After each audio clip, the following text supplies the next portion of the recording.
వాస్తు గురించి మాట్లాడుకున్నప్పుడు ఇంట్లో ఉన్న ప్రతి ఒక్క నిర్మాణం అనేది వాస్తుకి సంబంధించి ఒక కీలకమైన పాత్ర పోషిస్తుంది.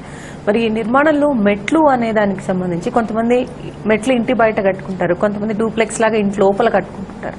మెట్ల నిర్మాణం విషయంలో ఎట్లాంటి జాగ్రత్తలు తీసుకోవాలి, దాని వాస్తు ఏ రకంగా ఉంటుంది? అమ్మా, మెట్ల నిర్మాణం అది మెట్లు అనేది మనకి ఏంటంటే ఒక అంతస్తు నుంచి పై అంతస్తు తీసుకుపోయే ఒక యంత్రం లాంటిది. కానీ వాస్తు పరంగా మనం పాటించకుంటే చాలా నష్టాలు ఉంటాయమ్మా. ఎందుకంటే నేను చూశాను, వాళ్ళకు అనుకూలంగా డిజైన్కి అనుకూలంగా ఎక్కడ పడితే అక్కడ మెట్ల నిర్మాణం జరగకూడదు.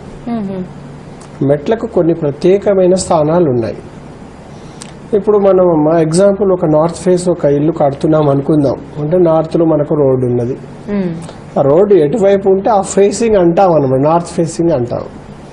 నార్త్ ఫేస్ ఉన్నప్పుడు మొదటి అవకాశము ఉత్తర వాయువులో మెట్ల నిర్మాణం గావించుకోవాలి.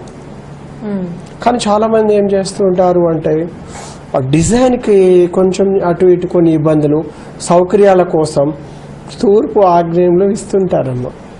అది అశాస్త్రీయతే. మా దృష్టిలో అయితే అది కరెక్ట్ కాదు. సత్ఫలితాలు కూడా అనుకూలంగా ఇవ్వవు. మనం ఎంత వాస్తు ప్రకారం నిర్మాణం చేసుకున్నా మంచి ఫలితాలు ఇవ్వవు. ఇప్పుడు ఉదాహరణకు చెప్తున్నానమ్మా, తూర్పు రోడ్డు ఉంది, మనం ఏమనుకుంటాం, తూర్పు ఫేస్ అంటాం, తూర్పు ముఖద్వారము గల ఇల్లు నిర్మాణం చేసుకుంటాం. దానికి తూర్పు ఆగ్నేయంలో మెట్ల నిర్మాణం చేసుకోవాలి.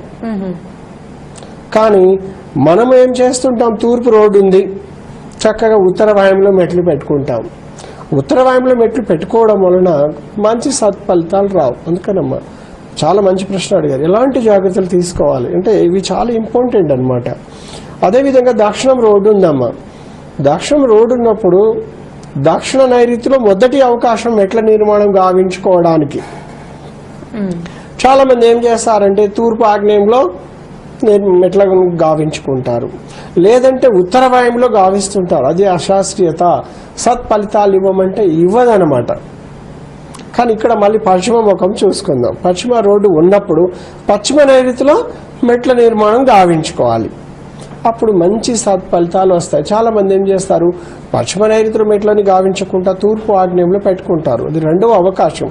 కానీ సత్ఫలితాలు ఇచ్చే మెట్లు పశ్చిమ నైరుతిలే కరెక్ట్గా పశ్చిమ రోడ్డు ఉన్నప్పుడు అమ్మ. ఇలాంటి జాగ్రత్తలు తీసుకుంటే చాలా మంచి సత్ఫలితాలు వస్తాయి. కానీ ఇక్కడ మెట్లతో పాటు బ్యాలెన్స్ తీసుకోవాలమ్మా. ఎలా తీసుకోవాలి, ఇప్పుడు మనం పశ్చిమ నైరుతిలో మెట్లు పెట్టుకున్నాం, అప్పుడు ఏం చేస్తాం, ఒక 6 అడుగులు కానీ ఒక 2 మీటర్లు మనం మెట్లకు పాటు బాల్కనీ తీసుకుంటాం. ఇప్పుడు పశ్చిమలో బాల్కనీ మనకు 6 అడుగులు కానీ 2 మీటర్లు కానీ ఉన్నప్పుడు తూర్పులో సమాన బాల్కనీ ఉండాలనేది శాస్త్ర నియమమ్మ.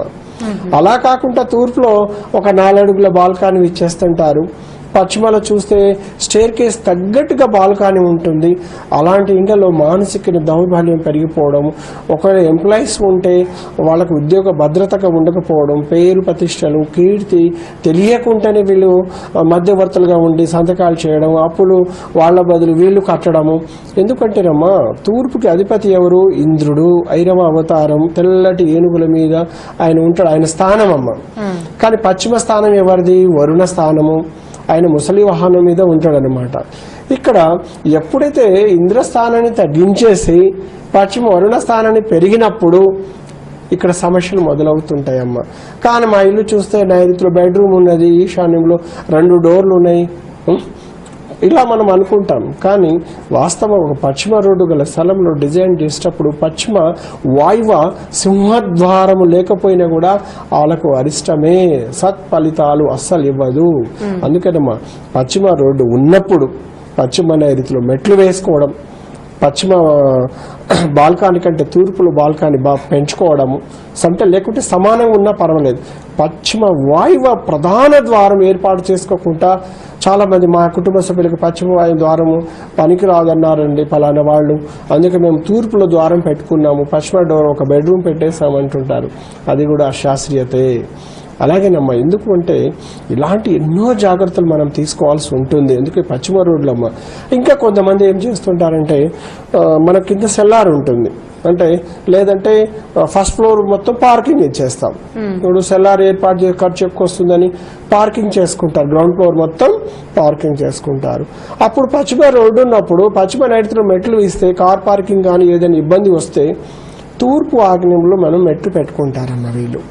కానీ తూర్పు ఆగ్నేయంలో మెట్లు పెట్టుకున్నప్పుడు తీసుకోవాల్సిన జాగ్రత్తలు ఏంటిది అనేది, ఎందుకంటేనమ్మా ఒక ఇంటికి అందము రావాలి అంటే బాల్కనీస్ అనేది రోడ్ సైడ్ ఉండాలి. అప్పుడు దానికి స్టీల్ రాడ్స్తో కానీ ఎలివేషన్లో కానీ హాఫ్ కట్స్తో కానీ ఒక లుక్ని ఒక అందాన్ని తీసుకురావాల్సి ఉంటుంది అనమాట. రెండవ అవకాశము తూర్పు గ్రౌండ్ ఫ్లోర్లు ఉన్నప్పుడు రెండవ అవకాశం మెట్లు తూర్పు ఆగ్నేయంలో పెట్టుకోవచ్చు. కానీ మొదటి అవకాశం తప్పనిసరిగా నైరుతిలో పెట్టుకుంటేనే సత్ఫలితాలు వస్తాయి. అలా కాకుండా మనం తప్పనిసరిగా కింద ఇల్లే ఉందనుకోండి, తప్పనిసరిగా పశ్చిమ నైరుతిలో మెట్లు ఉండాల్సిందే. అందుకేనమ్మా ఎక్కడ బరువు వేయాలి అంటే మెట్ల బరువు అనేది ఉదాహరణకు ఆగ్నేయంలో కూడా సరైన బరువు ఎక్కువ లోడ్ అయిపోతే కూడా చాలా ప్రాబ్లమ్స్ వస్తుంటాయి. కానీ గ్రౌండ్ ఫ్లోర్లో తప్పనిసరిగా తూర్పు ఆగ్నేయం మెట్లు వస్తున్నాయి అంటే ప్రహారికి మెట్లకు మధ్యలో 1 మీటర్ గ్యాప్ ఉండాలి. ప్లస్ పశ్చిమలో ఎంత ఖాళీ స్థలం ఉన్నదో దీనికంటే కూడా గ్రౌండ్ ఫ్లోర్లో ఖాళీ స్థలం అనేది ఎక్కువ చూసుకోవాల్సి ఉంటుందమ్మా.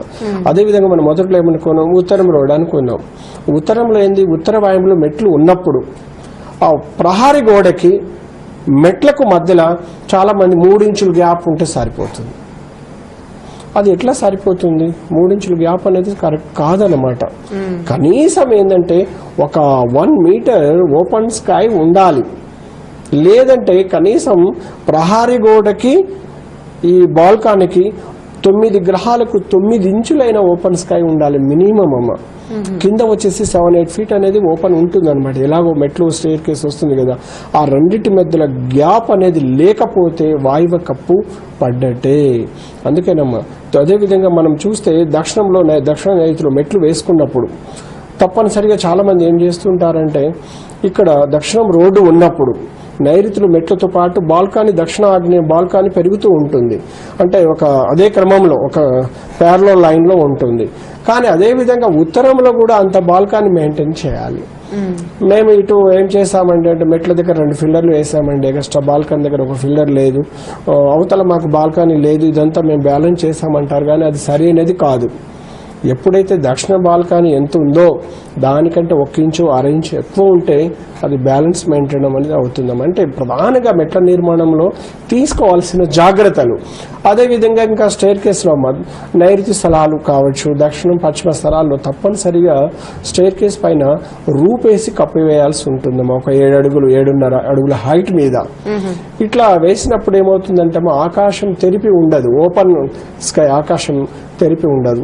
అలా కాకుండా నైరుతిలో మెట్లు వేసుకొని ఆకాశం తెరిపి వస్తుందంటే అన్ఎక్స్పెక్టెడ్గా ప్రమాదాలు జరిగిపోవడం, లేదంటే ఏదో ఒక అనారోగ్య సమస్యలతో హాస్పిటల్లో జాయిన్ అవ్వడము, ఈ అన్ఎక్స్పెక్టెడ్గా అనుకోకుండా కొన్ని సంఘటనలు జరుగుతుంటాయి. కావున తప్పనిసరిగా దక్షిణం పశ్చిమ రోడ్డు గల స్థలం ఉన్న వాళ్ళు ఎవరైనా కూడా స్టేర్ కేస్ తప్పనిసరిగా పైన రూప్ వేసేసి స్లాబ్ కానీ లేకుంటే వెంటిలేషన్ రూప్స్ అంటే షీట్స్ వచ్చేసాయి అంటే మనకు వెలుతురు బాగుంటుంది అనమాట. ప్లస్ కప్పు వేసేస్తాం. ఇలా కప్పు వేయడం వల్ల ఆ దోషాన్ని కొంతవరకు నిర్మూలించవచ్చు.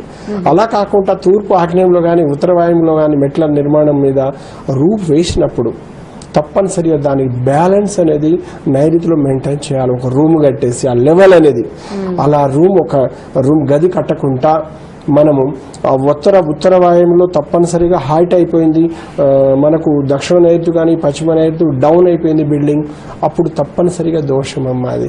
అలా ఉత్తర వాయువు హైట్ వలన కూడా అపనిందలు రావడము, మానసికమైన బాధలు రావడము ఎవరికి తెలియవు ఇవన్నీ అన్నమాట. అంటే ఒక్కొక్కసారి పోలీస్ కోర్టు లాంటి చట్టపరమైన సమస్యలు ఏ తప్పు చేయకుండా ఇరుక్కోవడం అంటారు చూడండి, ఇలాంటి సమస్యలతో బాధపడే అవకాశాలు ఉంటాయి. అలాగే ఇప్పుడు తూర్పు ఆగ్నేయంలో మెట్ల నిర్మాణం వాస్తు ప్రకారమే మనము ప్రహారీకి మెట్లకు మధ్యలో 1 మీటర్ గ్యాప్ అనేది తప్పనిసరిగా ఉండాలి. 2 అంగుళాలు 3 అంగుళాలు సరిపోదన్నమాట. అక్కడ కూడా మనం ఏం చేస్తామంటే మెట్లు తడవకుండా వర్షం నీళ్లు జారి పడకుండా మనం పైనుంచి రూప్ వేస్తాం. రూప్ వేసినప్పుడు ఏంటంటే అమ్మ దానికి తగ్గట్టుగా పశ్చిమ నైరుతిలో మనకు నైరుతిలో బ్యాలెన్స్ ఉండాలి, హైట్ లెవెల్ ఒకే లెవెల్ ఉండాలన్నమాట. ఒకే లెవెల్ లేనప్పుడు ఆగ్నేయమే హైట్ ఎత్తైపోయింది అనుకోండి మన బిల్డింగ్ కంటే, అప్పుడు ఏం చేస్తుంటే అనారోగ్య సమస్యలు, ఆ ఇంట్లో భార్యాభర్తల మీద పరస్పరమైన చిన్న చిన్న ఆర్గ్యుమెంట్స్, మనస్పర్ధాలు రావడము, వస్తువులని నాశనం చేసుకోవడం, క్షణిక ఆవేశం అంటారు కదమ్మా, ఇలాంటివి బాగా జరుగుతూ ఉంటాయి. ఒక్కొక్కసారి ఏంటంటేనమ్మా కొన్ని అనారోగ్య సమస్యలతో హాస్పిటల్కి వెళ్ళిపోవడం, హడావుడిని కలిగించడం, ఇలాంటి అనేది కొన్ని ఇబ్బందులు వస్తూ ఉంటాయి. కాబట్టి ఇలాంటి సరి చేసుకునే అవకాశం ఉందా? ఇప్పుడు పశ్చిమ బాల్కనీ 7 అడుగులు ఉందమ్మా, మనకు తూర్పులో అంతా మెయింటైన్ చేయలేము. మళ్ళీ చేయాలంటే మళ్ళీ ఫిల్లర్స్ వేసి కాలం వేసి స్థలం ఉంటే చేయొచ్చు, కానీ లేకుంటే మళ్ళీ మనం చేయలేం కదమ్మా. ఇలాంటి ఇబ్బందులు ఉన్నప్పుడు ఎక్కడ కూడా ఒక బిల్డింగ్ ని పలగొట్టకుండా, డ్యామేజ్ చేయకుండా సర్వ వాస్తు దోష నివారణ అష్టదిగ్బంధన అనే ఒక కార్యం చేయించుకుంటే ఈ వాస్తు దోషాలన్నీ కంట్రోల్లో తీసుకురావచ్చమ్మా. మరి చాలా మంది ఎలా, ఇప్పుడు ఉదాహరణకు చెప్తున్నామ్మా, ఒక మనిషి ఇంకొక మనిషి అంటే విద్య నేర్చుకొని ఒక గుండెని బయటకు తీసుకువచ్చి రిపేర్ చేసి మళ్ళీ వైద్యం చేస్తున్నాడు అంటే చూడమ్మా, ఇద్దరు మనుషులే.